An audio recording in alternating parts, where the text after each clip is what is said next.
Hello दोस्तों, अध्यापक भर्ती लेवल 1 और लेवल 2 की ऑफिशियल आंसर की कब तक जारी होगी? इस संबंध में आज कर्मचारी चयन बोर्ड अध्यक्ष आलोक राज जी का इंटरव्यू रहा है, जिसमें उन्होंने मेंशन किया है कि फरवरी के अंतिम दिनों में L1 और L2 के 3, 4, 5 सब्जेक्ट का रिजल्ट जारी कर देंगे और बचे हुए सब्जेक्ट का फिर मार्च के फर्स्ट वीक में जारी करने का इनका प्रयास रहेगा। जब इनसे पूछा गया है कि इतना लेट क्यों हो रहा है, रिजल्ट अब तक जारी हो जाना चाहिए था, तो यहाँ पर बात आती है कि की का ऑथेंटिकेशन करने में टाइम लग रहा है और डिपार्टमेंट भी बिजी रहा है। तो ऐसे इन्होंने टेक्निकल बातें बताई है। एक बार आप उनकी क्लिप सुनिए, फिर हम आगे बात करेंगे। L1 L2 की परीक्षा हुई थी पिछले महीने में जनवरी के अंदर।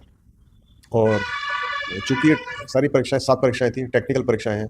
उसमें टेक्निकल क्वेश्चंस होते हैं, एजुकेशन संबंधित होते हैं, तो थोड़ा वक्त लगता है की वैलिडेशन में। और बोर्ड कई चीज़ों में बिजी भी रहा है, तो उसकी वजह से हम उसकी की वैलिडेशन अभी तक नहीं कर पाए।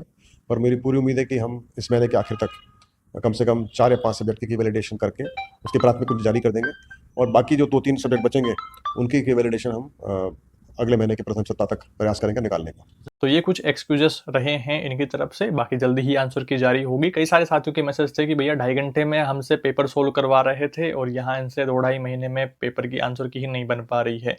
पर टेक्निकली देखा जाए तो यार भाई, पेपर आपने बनाया था तो उस टाइम आंसर तो चेक करे होंगे ना, तभी आंसर की तो बनाई होगी ना, या फिर ऐसे ही बना दिए थे आपके एक्सपर्ट ने? एक हम माने कि प्रश्न को देख करके उसकी ऑथेंटिसिटी चेक करना, अलग-अलग रिसोर्सेज से उसका डाटा कलेक्ट करके फिर आंसर निकालने में टाइम लग जाता है, वो बिगिनर को। बट आपके पास तो एक्सपर्ट लोग हैं, एक्सपर्ट ने पेपर बनाया था और पेपर बनाते समय भी क्रॉस चेक तो किया होगा ना कि इसका आंसर क्या होगा या कहाँ से मिलेगा, वो सारी चीज़ें क्रॉस चेक तो करी होगी ही, या फिर ऐसे ही पेपर बना दिया था? तो क्या ही करें भाई, बोर्ड है, स्टूडेंट पे ही सारे रूल्स लागू होते हैं कि टाइम की बाउंडेशन फॉर्म भरने में या फिर एग्ज़ाम में या रिज़ल्ट को लेकर के बस स्टूडेंट को ही पेशेंस रखना होता है, या जो भी काम है वो एक पर्टिकुलर टाइमलाइन में करना होता है। बोर्ड पे ऐसे कोई रूल्स नहीं है भाई, वो जब टाइम उनको मिलेगा, जब वो फुर्सत में रहेंगे, जब उनका मन करेगा तो तब जारी करेंगे भाई।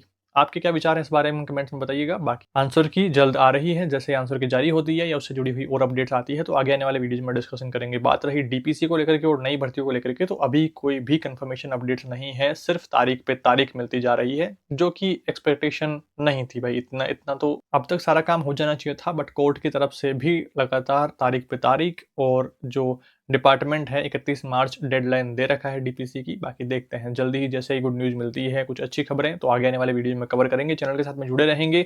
इस वीडियो में इतना ही दोस्तों। आपके कोई भी सवाल हो, कोई भी सुझाव हो, कमेंट्स में बताइएगा। चैनल पर नए हैं, सब्सक्राइब करें। Thank you for watching this video.